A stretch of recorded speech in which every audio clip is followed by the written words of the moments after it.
Assalamualaikum warahmatullahi wabarakatuh. Bismillahirrahmanirrahim. Nahmaduka ya ghafuru ya syakuru wa sholli wa sallim barik ala sayyidina Maulana Muhammadin wa ala alihi wa sahbihi asma'in nama ba'du. Teng ngarsa para alim alamah, para kasepuhan, para kiai ingkang sangat kula hormati. Utamanipun Kyai Haji Ahmad Mustofa Bisri sedanten keluarga, wonten Gus Yahya, Gus Menteri sedanten, wonten Kyai sepuh, wonten iki wonten penantang kula fikih Kyai Marzuki.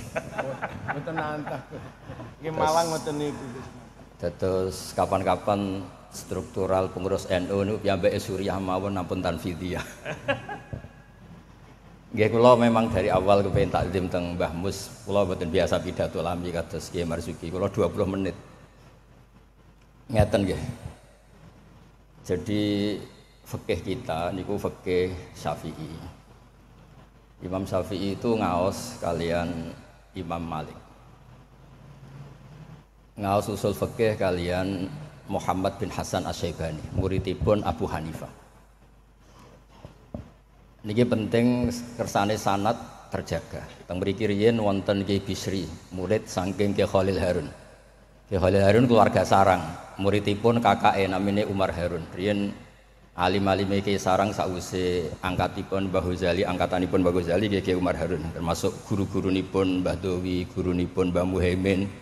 Sedanten keluarga kula lasem nate ngaos Mbah Umar Harun, termasuk buyut kula kandung namine Mbah Dimyati. Lalu ini alhamdulillah wau Kyai Marzuki mon panjang lebar rangno fikih. Dan alhamdulillah tuduhannya selalu gak sah. Nggih. Kula matur alih Gus Samtong, Kyai Marzuki senane gak ngesano sembelian, kula bagian sing ngesano. Karena kalau ndak ada khilaf itu kasihan umat. Kalau umat ini ndak ada khilaf itu jadi repot. Sebab itu teng pondok-pondok diajarkan kitab namine Mizan Kubro, wonten kitab Qalyubi Umairah. Itu logika yang dibangun itu kecuali mut'ah. Kalau mut'ah itu kita sepakat haram semua. Karena kalau kamu tidak mengharamkan malah kemecertok kepingin. Jadi haram mawon lah. Ngeten kalau logika yang di kitab Mahalli. Ini kitab kesukaan keluarga sarang. Di Dualiyah pasti diajarkan kitab Mahalli. Misalnya dzabihah atau masalah salam, masalah sujud. Itu mesti ada kaul awal, kaul tsani, kaul tsalis.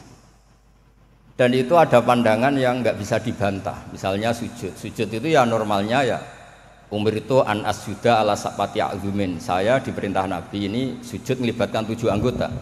Al-jabhah wal yaden wal rukbaten wal qadamen. Sudah 7 kan? Tapi Imam Syafi'i itu sempat ngeper itu ya mulai ragu. Wayah tamilu kata beliau, ikhtimal juga yang syarat pokok itu jabhah. Karena Nabi pernah berdoa itu sajadalaka wajhi, bukan sajadalaka wajhi wa yadi wa rukbati wa qadami. Tapi saya sepakat sama Ki Marzuki, nak sampean kemen sah mujma' alaih anut Ki Marzuki. Nek sampean kepengin dadi ki sing apian anut kula. Terus kula baleni nek kepengin mesti sah niku anut Kyai Marzuki. Nek aku pengen dadi kiai apian anut kula. Kiai apian kuwi model dongane Allahumma illam akun ahlan an ablugha rahmataka fa rahmatuka ahlun an tablughun. Karena kalau fikih ini tidak dikhilafkan, apalagi kalau kita ngaji Sawi, tafsir Sawi. Itu Jalalan dikarang oleh orang Syafi'i tapi disarai oleh orang apa? Al-Maliki. Itu sudut pandangnya luas sekali. Saya ulang lagi, sudut pandangnya luas sekali. Dan kita misalnya semua di sini termasuk Mbah Mus, sanadnya itu sama. Karena indukan di sini itu akhirnya kita ngambil Mbah Hasyim. Mbah Hasyim sejarah yang mudah ditulis niku ngaos kalian Kyai Mahfud Termas. Kyai Mahfud niku riyen ngaos kalian Shahibul I'anah Said Abi Bakar Sato. Wau Kyai Fakih Miftah niku keluarga saking Mbah Mas Kumambang niku riyen nggih radi rivale Kyai Hasyim. Terus Kyai Fakih niku penentang Mbah Hasyim dalam bab kentongan. Terus sing Mbah Hasyim nate berpikir harame kentongan, sing Mbah Fakih bilang kentongan niku napa? halal. Padahal itu rois am kalian wakil satu. Ya akhirnya nggak lucu. Cerita yang beredar sing terkenal, riyen keluarga mriki nggih ngaos teng Mbah Dimyati Termas, adik ibu Kiai Mahfud. Niku cerita yang terkenal itu Kiai Hasyim mau rawuh ke Termas, semua kentongan disembunyikan termasuk beduk. Mbah Hasyim sempat GR, wah bagus anut madzhabku. Setelah jagongan sama Kiai Dimyati, adiknya Kiai Mahfud, santri yang lugu itu matur, "Mbah, kentong beduk sudah disimpan, aman."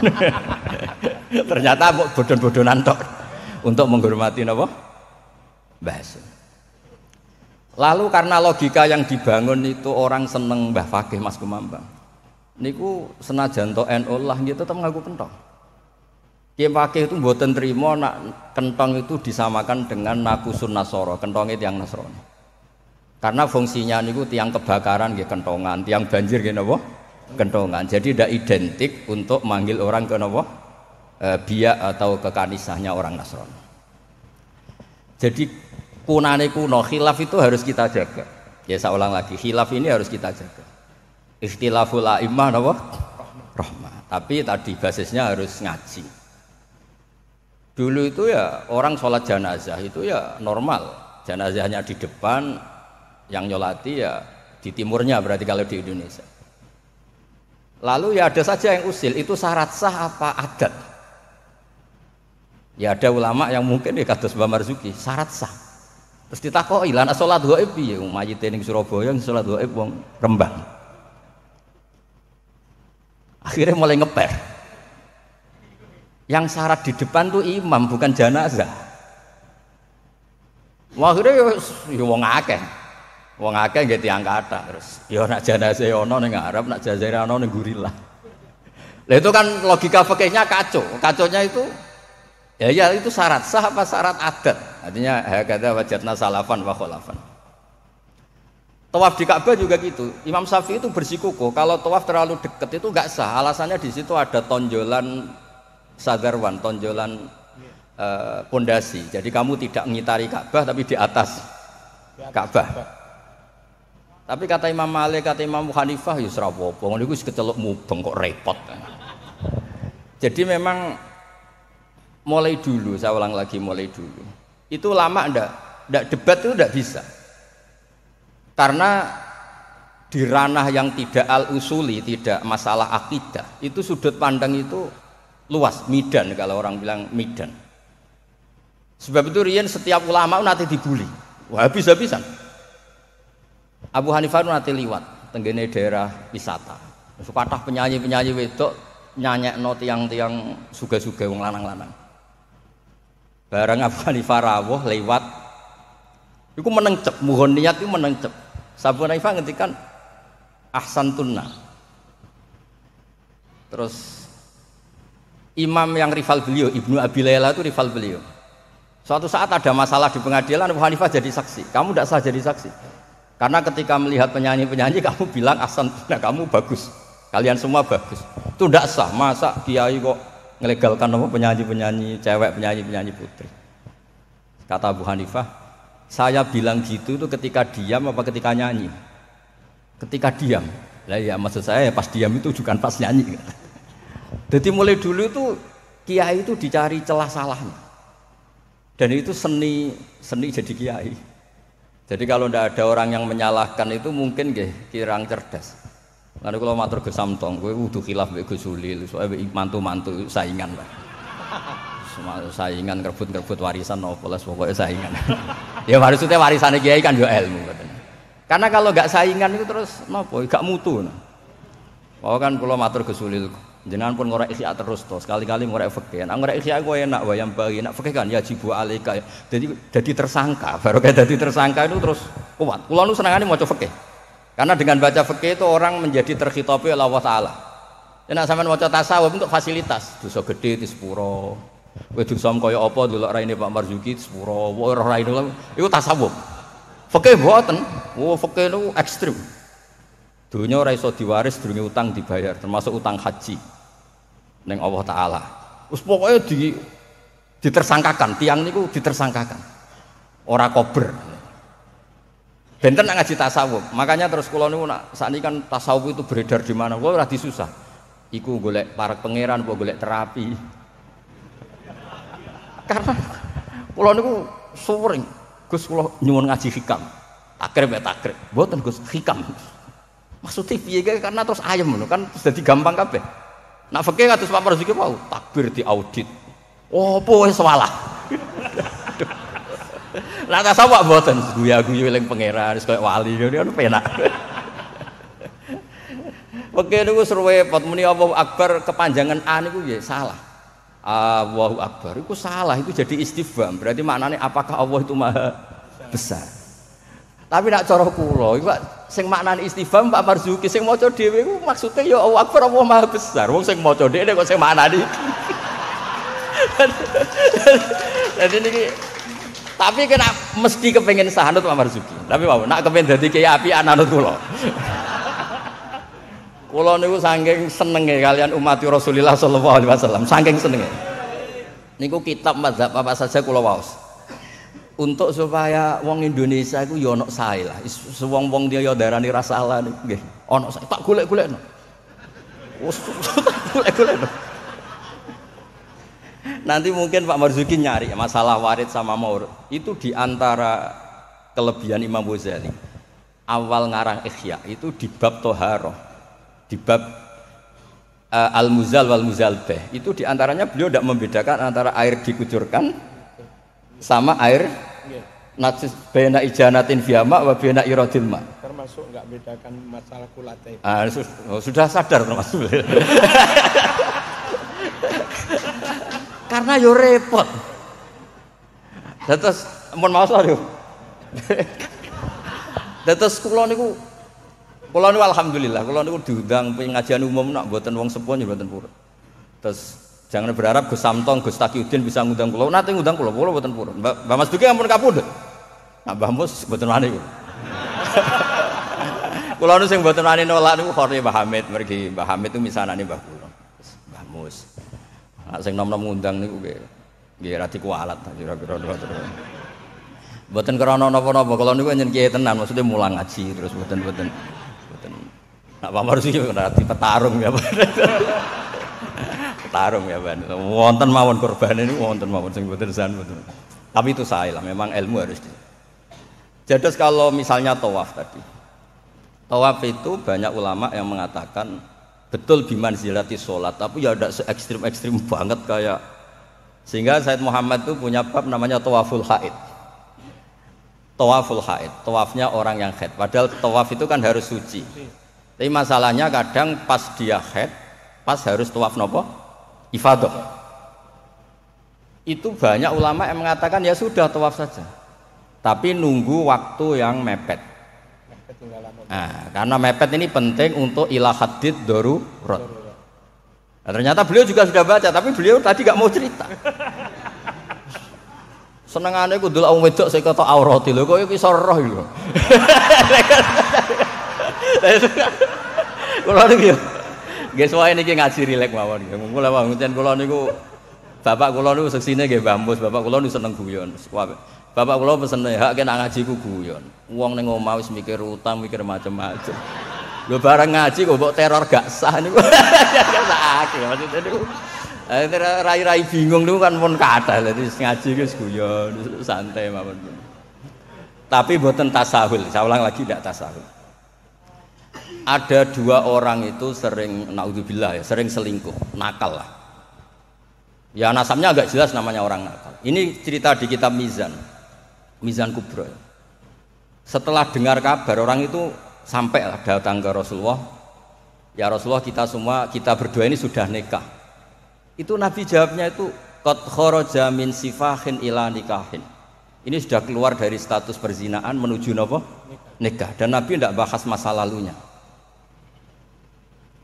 Sehingga dalam tradisi Jawa itu di fikih wali itu anut Syafi'i, tapi orang ngungkit itu anut Hanafi. Maksudnya gini, produk putri yang tidak dari nikah sah itu kan tidak bisa intisab ke bapaknya. Jadi di bab ini anut Syafi'i, si bapak ilegal ini tidak sah jadi apa? Wali. Tapi mengapresiasi nikah, bagaimanapun itu cara keluar dari sifah, keluar dari status perzinahan. Satu-satunya cara misalnya gini, hari Ahad itu masih selingkuh, sekali malam Senin itu nikah, berarti status baiknya adalah qad kharaja min sifahin ila nikah. Jadi ilmu itu banyak dan sudut pandang itu banyak, karena ya tadi fikih itu masalah furu'iyah. Ada ulama yang agak kritis, tapi ya gimana gitu. Misalnya begini, pelanggaran tertentu itu sanksinya itqu raqabah, memerdekakan budak. Kalau tidak bisa lagi begini, terakhir puasa 2 bulan. Nah ulama ini ngerti si pelanggar ini raja kaya raya, tujuan sanksi itu kan memperberat. Kalau disuruh merdekakan budak gampang sekali karena dia orang kaya, maka sanksinya langsung disuruh puasa 2 bulan. Alasannya yang namanya sanksi itu yang kira-kira orangnya itu kapok. Ini kalau sekedar terkait uang, itqu raqabah itu gampang sekali. Apalagi kalau misalnya mun ngantem mriku mawon ben gak kulino ngaji umangan pun. Niku mungkin aniku sampun.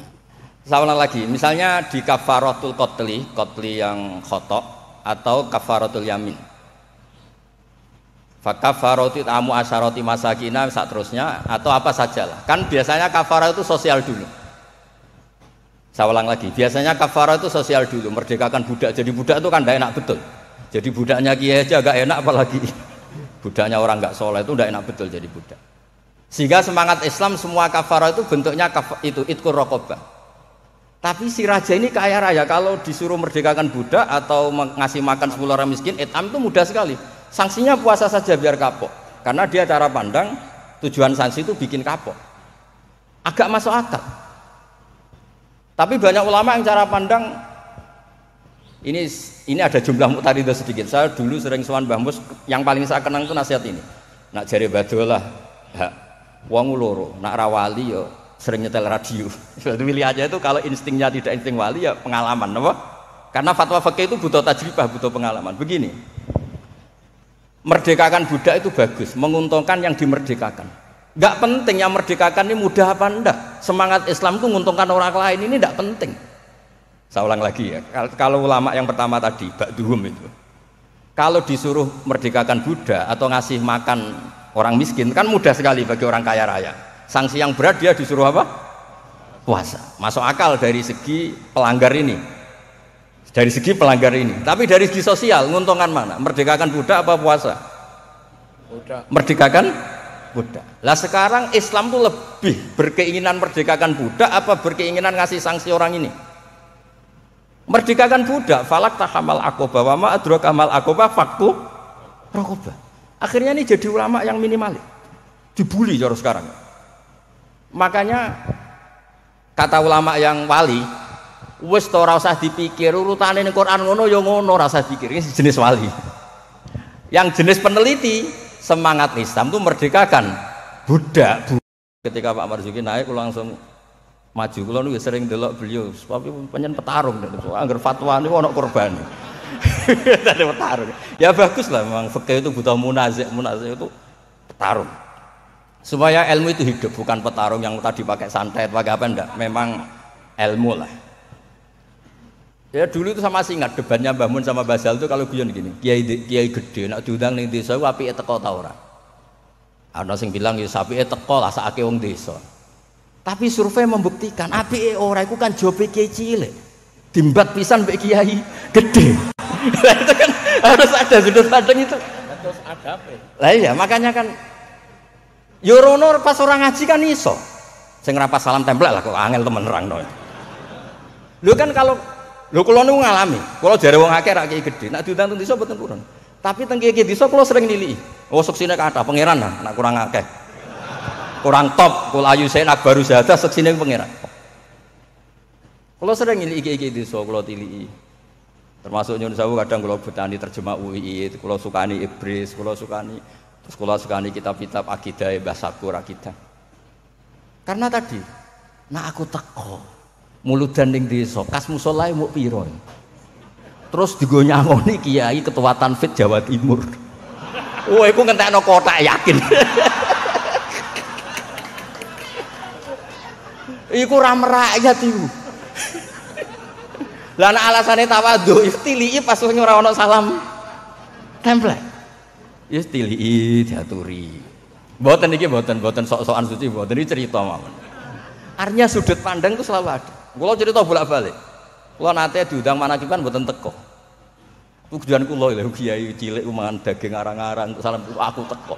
Tenan kula mboten teko, ketemu kiai sing teko. Matur nuwun Gus gak teko. Aduh aku gak lakon katanya. Aduh aku gak lakon. Loh kalau saya datang jatah saya ketewu sempol mesti teng kula. Mbak untuk suwiran-suwiran niku. Lah maksudnya niku ijtihad. Jadi ijtihad itu mau ndak mau. Mulane kula niku sirine kenapa kula diundang Gus Ipul ora teko wis Pak Marzuki wae niku jatahe Pak Marzuki. Dados kedah mikir lah. Karena memang ini ranah ijtihad. Saya ulang lagi ranah. Saya berkali-kali bilang, ijtihad itu sudut pandangnya itu banyak. Ada orang saking senengnya Nabi itu sowan Nabi terus, ingin melihat wajahnya Nabi. Itu bagus namanya kangen ya sowan. Banyak juga sahabatnya nggak mau sowan, alasannya ganggu. Lho kok seneng Nabi duwe keluarga, gak ada istri, gak ada cucu, amen mbok sowani terus kapan ngurus keluargane? Banyak juga. Ada sahabat yang suka melihat wajahnya Nabi sehingga kalau sifli wajah Rasulullah secara fasih bisa nerangkan. Ada yang ditanya sifli wajah Rasulullah langsung nangis. Saya ini tidak pernah melihat wajahnya Nabi, tapi Anda kan sahabat. Saking takzim saya tidak berani menatap muka Rasulullah SAW. Ada ulama yang sholat sof awal terus wali, yang pol guri ya wali ketika ditanya kok sok-sokan suci wani kok ngarep. Jadi nak sholat kok guri terus, ya jadi wali. Banyak juga wali yang ditanya, kalau kamu di surga keinginan terbesar apa? Kata wali-wali kan an-nadhar ila wajhillahillah ta'ala, melihat Allah Ta'ala. Kalau dia enggak, unazzihu dzalikal jamal an-nadhari misli. Meripatku tahu delok dangdut, meripatku tahu delok gambar sing ora jelas-jelas. Maka akan saya sucikan Allah dari mata yang sudah pernah macam-macam. Dia ono wali sekepening swarga gak pendelok pangeran. Unazzihu dzalikal jamal an-nadhari misli. Allah akan saya sucikan dari pandangan saya karena pandangan saya ini sudah sering maksiat. Karena kalau kita melihat Allah GR hanya mentang-mentang Rois Tanfid Jawa Timur misalnya. Terus ditakoki pangeran. Kue meripat yang sama, tahu bogo maksiat ta ora? Nate Gusti. Kok bojo aku? Iku yo repot. Dadi mboten iki cerita mawon nak nglarakno atine Pak Marzuki kersane dadi kafarah nggih. Ya karena bagi yang tidak disahkan tadi mungkin yo gelo maksudnya itu. Nggih, mungkin nggih gelo. Tapi memang di muin seperti yang dikatakan. Makanya beliau fair secara ilmu itu di muin. Tapi nanti kalau sudah ngaji Mahali, Qalyubi, Umairah, terus Mizan Kubro, khilaf-khilaf itu banyak. Kayak tadi Qat'ul Khulqum itu semangatnya tuh Qat'u yang izhakur roh apa Qat'u yang potong. Nah, itu kan ulama masih terus berdebat. Ya namanya ulama itu tadi cara pandang itu pasti banyak. Makanya kenapa itu ada khilaf. Bahkan semua muridnya imam itu akhirnya mengkhilafi gurunya. Fa'inna Ahmad niku muridnya Imam Syafi'i, tapi khalafa Syafi'iyan. Wa Syafi'i muridnya Malik, akhirnya khalafa Malikan. Kenapa menjadi khilaf? Karena sausé diangen-angen niku nggih. Misalnya Jumatan misalnya. Jumatan itu cara jenengan itu kan harus orang 40 syarat sah. Tapi pertanyaannya, kampung situ yang mau Jumatan baru 20 kok disuruh berapa? 40. Wong sing gelem Jumatan mau 20 dikongkon pinten? 40. Jadi sudut pandang itu terus kenapa kok 40? Katanya kalau 40 itu mesti ada walinya. Lah sekarang orang 1000 pun nggak mesti ada walinya. Terus kedua, dikatakan 40 itu mesti jam'un kelompok. Lah 12, 20 juga sudah bisa disebut apa? Jam'un, sudah dikatakan kelompok. Mulane kula nate Jumatan teng pedalaman Purwodadi. Kula riyen sering ngebis teng Jogja lewat Pati Ngidul. Pas wae Jumatan niku tiangnya namung 6 napa 12. Santri kula niku tamat MGS Sarang. Ya baik ada kula mboten. Jenengan mboten ada gak. Niku maca Fatihah Pak Marzuki. Niku kaya wong ape kelahiran niku cerita bolak-balik. Bismillah. Wis kados perjuangan tenan. Aku ngomong ngene, aku sing menusa ora mentolo ora ngesahno apa meneh pangeran. Mergo macane Fatihah. Wis dinas perjuangan. Kaya wong ape kelahiran. Aku nak ape ada Allahu arhamu minni. Umpama aku juri we tak sahno mergo ora mentolo apa meneh pangeran. Mosok wis kangelane ngono, hasilé mboten apa? Sah. Mboten iki cerita mawon mengke penantang fakihnya anak badhe ngendikan nggih monggo. Karena ini agak dolim saya, karena kan saya kedua. Tapi nggak apa-apa nanti Mbah Mus mesti pareng kok kalau jenengan bantah saya lagi tidak apa. Tapi kok ngarepe pangeran duet malah, dubat lagi nanti. Nah debat malah ngarepe pangeran kados menang kula karena kebetulan secara status niku wong sakit mai Quran, ahlul Quran, ahlu wa khosotu. Kayaknya saya agak spesial lah teng mriku nanti. Terus ilmu itu harus tadi, saya ulang lagi. Karena kalau pertanyaan itu bisa mujab, bisa nafi. Saya ulang lagi, pertanyaan itu bisa mujab, bisa nafi. Misalnya begini Pak Marzuki, dibalik pertanyaannya. Wong sing isane salat muk ngono, iku apike salat apa ora salat? Dibalik pertanyaan. Ndak ini MC-nya maaf ya, nanti setelah ini Pak Marzuki lagi terus saya ndak akan bantah lagi. Karena saya ini wong legowo lah. Mbok beliau ngadili kayak apa saya insya Allah ya ndak mandi, nggak ngefek. Cara kula wong partai politik loyalis saya terlalu fanatik. Nggak ngefek. Pertanyaannya jadi balik. Dhisik ceritane Wali Songo iku salat sementing salat rubuh gedang lah. Ya saya ulang lagi, orang yang belum bisa sholat sempurna itu apike sholat apa mboten? Sholat. Sekarang dibalik Pak Marzuki. Orang yang baca Fatihah tidak benar, kita bisa mentakhrij, takhrij cari solusi. Anggap saja itu wiridan. Kalau Fatihah kan wajib pakai tajwid. Tapi itu kalau dianggap kalimah thayyibah, kan kalau orang tidak mampu Fatihah kan penggantinya itu enggak niat maos Quran. Enggak niat maos Quran. Setuju nggih? Dihitung aurat mawon pengganti Fatihah sehingga tidak harus pakai apa? Tajwid. Maksudnya boleh, wae kalau niku kiye apian, mun tak golek-golekno. Tapi ampun mut'ah lho, kalau mut'ah mang kula sepakat lah. Kalau yang ngoten-ngoten niku mpun kula niku apian, mun bab ngoten niku apian. Kula niku sinau niku tenanan, kula nak sinau nganti nangis. Lho kula niku nyuwun sewu niku mboten sombong. Saya itu di rumah, takokno tangga-tangga kula. Niku nak mangan nggih sithik, pakaian nggih sederhana. Kula niku isin sampeyan ketemu pangeran gara-gara kecelok wong alim salami templek diciumi tangan terus sampeyan nak takoki pangeran. Nang iku tok hasile. Kula niku gadah sanad saking bapak. Bapak nanti dawuh Pak Hamid Pasuruan. Kan Pak Hamid itu sepupunya mbah saya dari keluarga Lasem. Ketika beliau dihormati sedemikian rupa oleh banyak orang itu, lho cung aku saleh, nggo salehku dhewe ngadepi pangeran kok untuk donya iku hisabe rak repot. Makanya terus Mbah Hamid ngomong ketika dhuwit wong dikekekno, ben hisabe iku ringan. Lah kula nggih ngoten sakniki ngalami wong hormat sedemikian hormat. Tadi kula niku bangun pondok iku ora niat pondok kula ben gedhe, ngirangi dosa. Mergo wong nyumbang ya rada kacau, nak 100 juta nggih pondok Gus, jenengan 1 juta. Cara 100 juta sing kula pribadi mungkin nggih polah mun nyimpen tiang kathah wau cara Pak. Wong nyumbang ya rada suudon mek kiai kan niki 100 juta Pak Marzuki pondok nggih jenengan 1 juta. Cara diwalik nggih wau ngabsen rodo sing makmum wau cara beli. Jadi wong nyumbang itu alhamdulillah kok ora dinakalan niku. Lah akhirnya untuk mengkafaro itu ya kudu dibangun wong pesene kan nggih napa? Pondok. Jadi mulane sirrul ulama, rahasiane ulama itu bangun pondok pancen ngilangi dosa. Pancen kan nganggo pondok. Lah nek simpen kan suatu saat kamu tergoda. Gua ayo apa-apa ya bareng gitu. Nah, terus menyangkut tadi yang madhep ngalor tadi Pak Marzuki. Kita yang orang NU kan sering dikritik mereka bahwa Rasulullah itu idan sorofa min sholati itu akbala alina biwajhi. Memang akbala alina biwajhi. Jadi kalau versi mereka benar-benar menghadap ke timur. Terus kiai kita kompromi, ya sora madhep wetan tapi madhep ngalor. Ya resikonya tadi pelengahan tadi. Itu saya tahqiq baca di Fathul Bari di sarahnya Bukhari. Filosofi Nabi menghadap ke andekan di Indonesia ke timur. Kalau konteks Indonesia ke timur itu untuk memaklumatkan kalau sholatnya sudah selesai.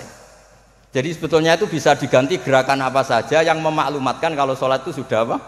Selesai. Takutnya Nabi ada orang yang iktamma bihi walam yadri annahu qad qada sholata. Takutnya itu ada orang makmum ngiranya Nabi fi sholatin ternyata sudah ada sholat. Berarti apa? Makmum ini robtus sholatihi biman laisa fi sholatin. Berarti makmum ini menggantungkan sholatnya sama orang yang sudah tidak sholat. Misalnya begini, andekan Nabi tetap posisi tahiyat akhirah madeg ini. Nabi tentu khusyuk anteng. Terus Gus Samton datang, ngiranya saya masih 100 makmum. Usolli apa makmuman. Padahal hakikat saya sudah ndak sholat. Berarti apa? Menggantungkan sholatnya, diikatkan sama orang yang sudah tidak. Nah, karena Nabi takut seperti itu, beliau menunjukkan satu gerakan fisik yang menunjukkan kalau beliau sudah tidak sholat. Makanya sirinya kiai-kiai alim tuh kalau misalnya nggak merubah posisi karena sanad torekohnya gitu, bilang astaghfirullah mesti kenceng. Bersalam astagfirullah. Karena ini untuk memaklumatkan ini sudah ada sholat. Ya clear nih. Maksudnya itu pentingnya ngaji tenanan, maca kitab tenan. Kulo nak diundang tiyang nak mboten pernah sepuh tak anggap haram tenan. Sesuatu haram tenan.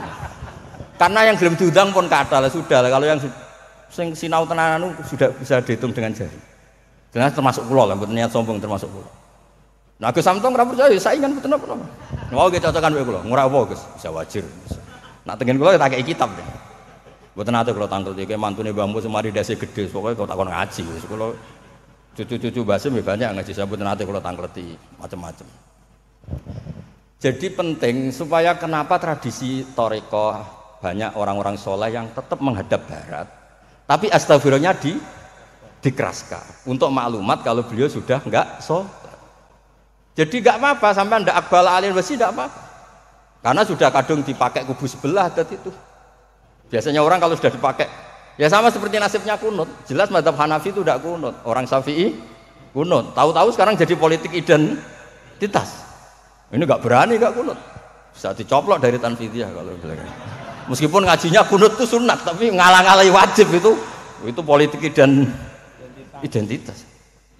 Berisiko betul. Makanya pernah Allah Ta'ala disifati aja nggak terima pernah. Assalamualaikum warahmatullahi ta'ala wabarakatuh. Ada ta'ala. Padahal ta'ala maknanya moho luhur.